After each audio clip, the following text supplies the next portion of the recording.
अस्सलाम वालेकुम जी, मैं हूं अयाज खान और आज मेरे स्टूडियो में एक ऐसी शख्सियत आई है जिनके बारे में मैं बहुत सी फोरकास्ट कर चुका हूं कि मुस्तकबिल में ये सितारा बहुत चमकेगा और पाकिस्तान का नाम रोशन करेगा, अपने माँ बाप का नाम रोशन करेगा। एज ग्रुप एक ऐसी चीज़ होती है कि हम सोच रहे होते हैं कि बच्चे अभी तो तुम बड़े हो रहे हो, अरे बेटा अभी तो ज़रा बहुत वक्त लगेगा। लेकिन कुछ लोग अपने सफ़र को इतना महदूद वसाइल के बावजूद और क्या उनकी ड्यूरेशन है, क्या उनकी एज है, लेकिन इस बच्ची में जो कमाल है कि दुनिया में अगर नाम पैदा किया तो इस बच्ची ने बड़ा नाम पैदा किया और ये हैं आमना शहजाद। तो डेटा साइंटिस्ट, आप कैसी हैं? ठीक ठाक? अल्हम्दुलिल्लाह मैं बिल्कुल ठीक। आप कैसे हैं? बिल्कुल, अल्लाह के शुक्र है। देखिए, मैंने भी जैसा कि आपको कहा है, पीछे दुनिया है और आप आगे आगे हैं माशाल्लाह। तो ये तरक्की का एक बहुत बड़ा जब सफ़र होता है उसमें लीड कर रही हैं इस उम्र शुक्रिया। में। तो ये क्या है, मुझे तो बताइए। हमने तो सिर्फ सुना था कि फलां डेट को हमें फलां काम पे जाना है। ये तो डेटा, आपने तो पूरा डेटा साइंटिस्ट हैं आप तो। ज़रा बताएं मुझे, मैं ज़रा चाह रहा हूँ कि लोगों को भी पता चल जाए ना इस बात में। डेटा साइंटिस्ट बेसिकली समझने की एक ऐसा डेटा जिसके अंदर से आपको इंसाइट्स और उस पैटर्न्स को निकालना और उसके ट्रेंड्स को समझना। ठीक फॉर है। एग्जांपल आप समझना, आप एक बिजनेस मैन है, ठीक है, और आप जो है आपका जो डेटा उसमें जो है दो प्रोडक्ट्स है, ठीक है। एक प्रोडक्ट जो है हाई पर जा रहा है और एक प्रोडक्ट जो है उसकी वैल्यू कम जा रही है, ठीक है, और आप चाहते हैं कि दोनों प्रोडक्ट हाई पर जाए, हाई वैल्यू पर जाए, ठीक है। तो आप ये पहले तो डेटा साइंटिस्ट का ये काम है कि वो डेटा को एनालाइज करेगा, उसके इंसाइट्स निकालेगा और ये पॉइंट निकालेगा कि वो जो प्रोडक्ट है जो लो पर जा रहा है वो क्यों जा रहा है उसमें। कोई भी चीज़ हो। जी, कोई भी डेटा हो, आप जैसे चश्मे हो, मेडिकल जैसे फर्ज करें चश्मे। मेडिकल है, फाइनेंस है, एजुकेशन है, स्पोर्ट्स है, एंटरटेनमेंट, आप किसी भी फील्ड में डेटा साइंटिस्ट उसमें मदद तो करता है। जब देखिए, साइंटिस्ट जो होता है ना, उसको तो बहुत से लोग अप्रोच करते हैं, बहुत सी कंपनीज अप्रोच करती हैं। तो आपको की होगी? नहीं, क्योंकि मैं पाकिस्तान में, मैं एक बात बताऊं कि पाकिस्तान में ना एज का बहुत इशू है। लोग स्टेज पर कुछ होता है और नीचे कुछ होता है। उनसे ये कह दिया करेंगे बात, ये बात आप उम्र देख रहे हैं या कि आप वो देखें कि मुझ में क्या है, नॉलेज है? वो ये नहीं देखते। वो पहले तो मेरी एक जगह हुई थी जॉब, वहाँ पर मैंने काम किया, सब बहुत अच्छे जा रहा था, लेकिन एज इशू की वजह से उनमें निकल गई। और अब मैंने ये सोचा कि मैं जो है अपना खुद का हम अपना बिजनेस स्टार्ट करें। बिल्कुल आप कर सकती हैं। और मैं आपको सही बताऊं कि ये जो चीज़ें आप तो, बल्कि हमारा होता है क्या है कि हम कोई चीज़ें बनाते हैं ना, और हम दूसरे जब पूछते क्या आप मुझे बताइए ना आपने क्या क्या किया, तो आप उसमें अपने एक ईमानदार होने के नाते आप उनको अपना वो भी दे देती हैं जो हमें नहीं देना चाहिए। क्योंकि आईटी की फील्ड में दूसरे लोग हैं, वो वहाँ से आपकी चीज़ें उन्होंने चुन के वो खुद से उसको अपने नाम से कर लेते हैं। तो ये बहुत तेज़ और बड़े होशियार लोग हैं जो, माफ़ कीजिएगा ज्यादती, आप लोग जो देख रहे हैं ऐसा ना करें। ये मासूम बच्ची है, इसकी आह लग जाएगी आप लोगों को। बल्कि पाकिस्तान में जो बड़े बड़े लोग हैं, ऑफिशियल्स हैं, हाई ऑफिशियल्स हैं, गवर्नमेंट्स हैं, डिपार्टमेंट्स हैं, उसमें हर जगह इस बच्ची की सख्त ज़रूरत है। लेकिन क्या बात है, आप लोग किस इंतज़ार में बैठे हुए हैं? ये किस इंतज़ार में बैठे हैं लोग?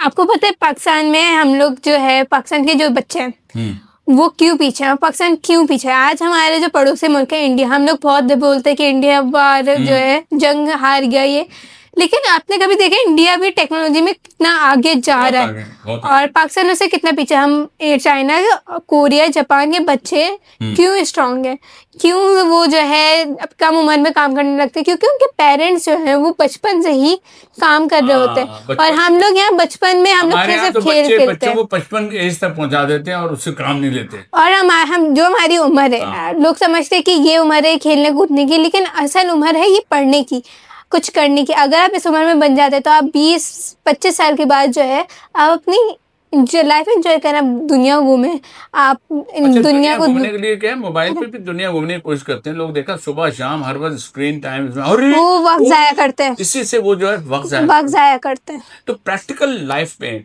हम जनरेशन की तो अभी बात ये नहीं करेंगे कि हमारे पाकिस्तान में देखिए सबको सारी नो हाउ होती है, क्योंकि सब इसके जरिए दुनिया से सबको पता है। लेकिन क्रिएटिविटी जो है ना वो हर एक के या तो माँ बाप से मिलती है या आपके माँ बाप की तरबियत ऐसी होती है कि आप शुरू से आपको जो है ना अप्रिशिएट, जो माँ बाप अप्रिशिएट करते हैं और आगे बढ़ाते हैं। ये मैंने आपको देखा। इसमें मैं आपकी वालदा को भी बहुत सलाम पेश करता हूँ और फालिद साहब को भी यकीनन, और आपकी बहन को भी। मैंने सबको देखा, आप लोग बड़े जुड़े हुए हैं, बड़ा कनेक्टिविटी जो है हमने जो है वैसे देखिए कनेक्ट विद पीपल, ये तो आप तो ये कर रहा है काम आईटी, लेकिन आप तो फैमिली भी माशाल्लाह सब एक दूसरे के से बड़ी मोहब्बत है और प्यार करते हैं, और आपको मुल्क से प्यार से है, मोहब्बत है। तभी वो आपकी वालदा जब बात कर रही थी तो मुझे लग रहा था जैसे वो वैसे नहीं, जुबान से नहीं बोल रही, वो दिल से कोई बात कह रही। दिल से भी। तो ये कहाँ है भाई, आप लोग किधर बैठे हुए? बाद में ये सोच लें, अगर किसी मुल्क ने ले लिया ना इनको, कह दिया जी आ जाएं आप, जापान में आ जाएं आप, कोरिया में आ जाएं आप, चाइना में आ जाएं, फिर क्या करेंगे भाई? और आप क्या वही वाले जो पास होते हैं बच्चे, किस तरह पास होते हैं? नकल से पास होते हैं, पर्चियों से पास होते हैं, किस तरह से पास होते हैं? इन बच्चों ने तो ऐसा कुछ भी नहीं किया। क्योंकि बात यह कि हम हमारे बच्चों जो होते हैं ना, वो उनके चेहरों की जो मासूमियत है वो सबसे पहला सच होती है, और आपके चेहरों पे वो जो मासूमियत वाला जो फेस है वो इस बात की दलील है कि बच्चे पढ़ते जा रहे हैं, वक्त से आगे बढ़ते जा रहे हैं। तो ये टेक्नोलॉजी और कहाँ तक जाएगी? टेक्नोलॉजी रुकने वाली नहीं है। हम्म। ये आपको पता है हर रोज जो है चीज़ जो है ना चेंज होती है, अपग्रेड होती रहती है, ठीक है।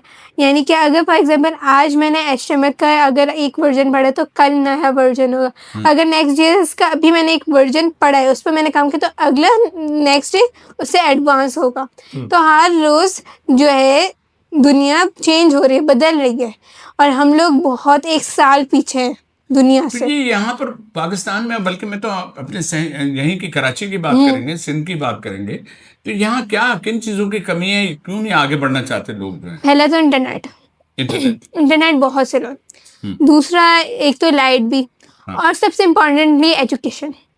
हमारा आज भी एजुकेशन में जितने भी स्कूल्स हैं वो सब जो है ना वही पुराने सिलेबस पढ़ाते हैं, सिलेबस पढ़ रहे हैं, हिस्ट्री पढ़ाते हैं, सिंधी पढ़ाते हैं।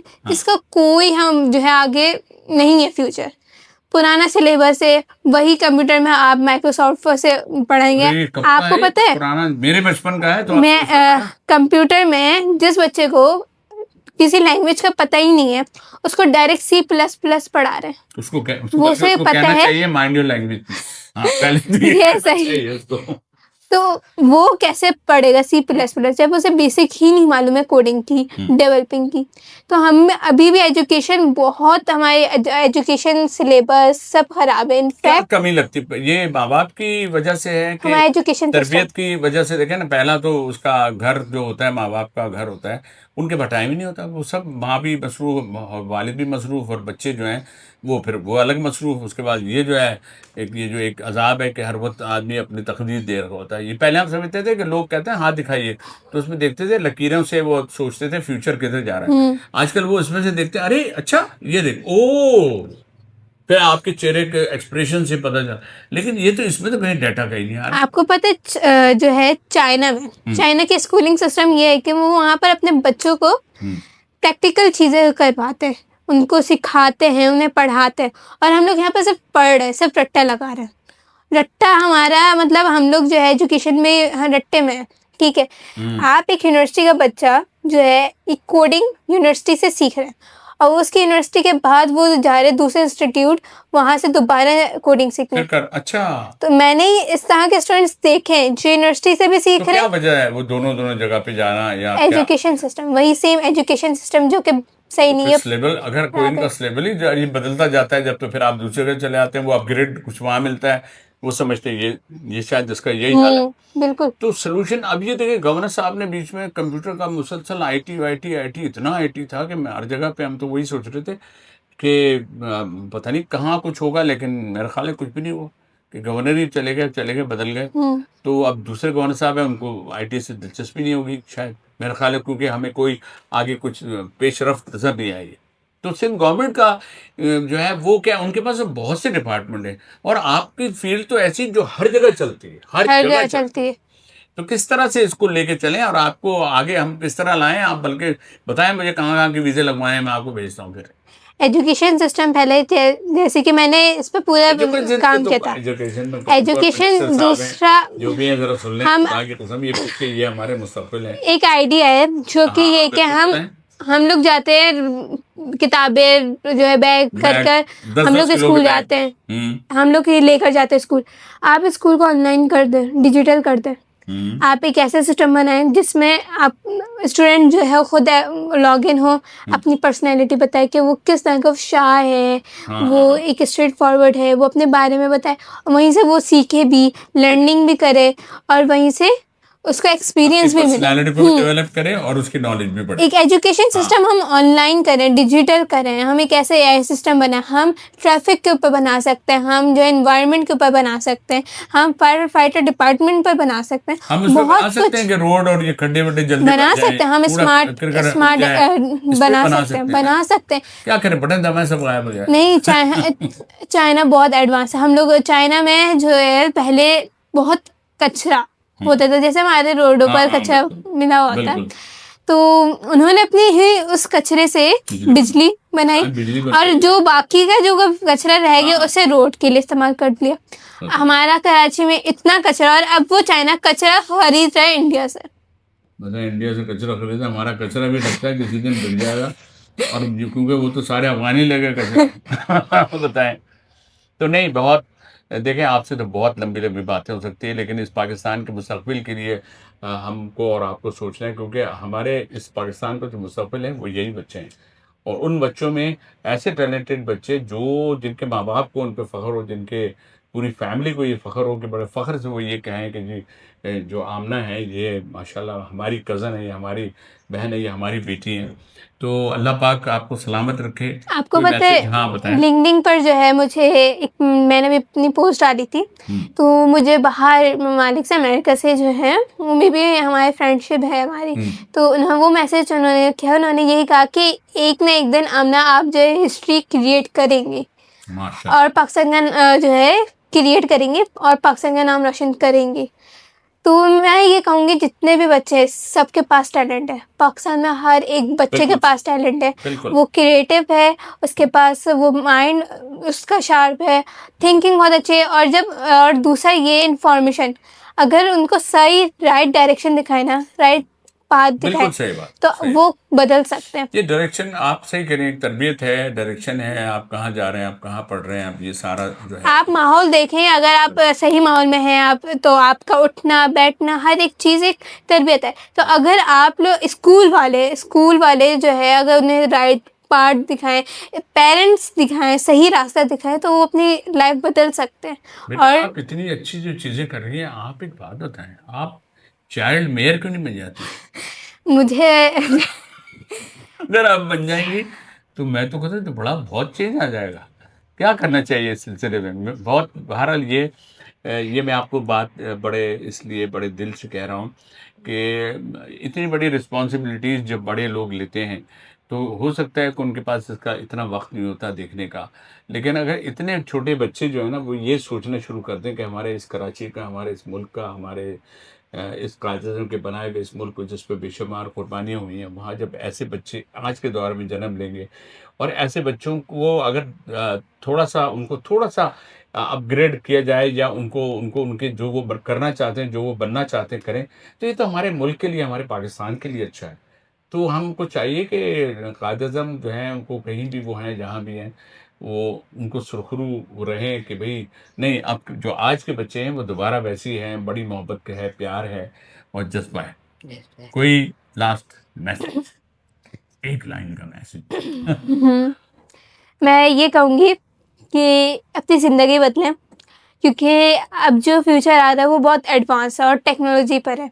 अपनी लाइफ बदलें और अपने जो वक्त है उसको बचाएं और उसको सही जगह पर लगाएं, क्योंकि आने वाला वक्त बहुत ही एडवांस है। और आप अभी से ही सीखो। और अगर मेरी एज के जो बच्चे देख रहे हैं उनको मैं ये कहूँगी कि इस एज से, ये एज आपकी बहुत अच्छी एज है और इस एज से इस एज में आप बहुत कुछ सीख सकते हैं।